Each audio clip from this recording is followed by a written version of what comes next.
प्रिया शर्मा लखनऊ, उत्तर प्रदेश की रहने वाली एक होशियार और आत्मनिर्भर लड़की इंजीनियरिंग की पढ़ाई के लिए पुणे आई थी। नए शहर का माहौल अच्छा था, लेकिन सबसे बड़ी चुनौती थी भाषा। क्लास में जब वह हिंदी में सवाल पूछती, कुछ छात्र फुसफुसाते, मराठी नहीं आती तो यहाँ क्या कर रही है। प्रिया को ठेस पहुंची।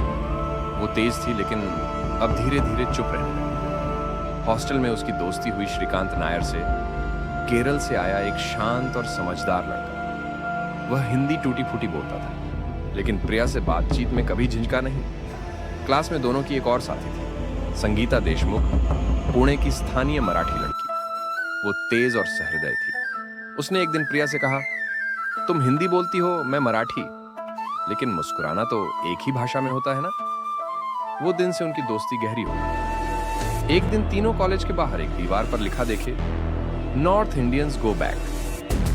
प्रिया की आंखें भर आईं, लेकिन संगीता ने बिना सोचे बैनर फाड़ दिया। ये महाराष्ट्र की सोच नहीं है, जो नफरत फैलाए वो किसी राज्य का नहीं है, उसने कहा। कुछ दिनों बाद श्रीकांत को रास्ते में कुछ युवकों ने घेर लिया। साउथ इंडियन होकर हिंदी क्यों बोलता है?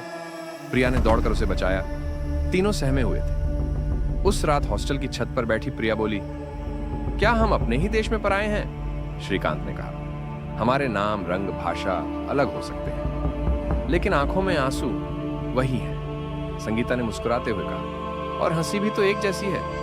कॉलेज में भाषण प्रतियोगिता थी, विविधता में एकता। मंच पर तीनों साथ खड़े।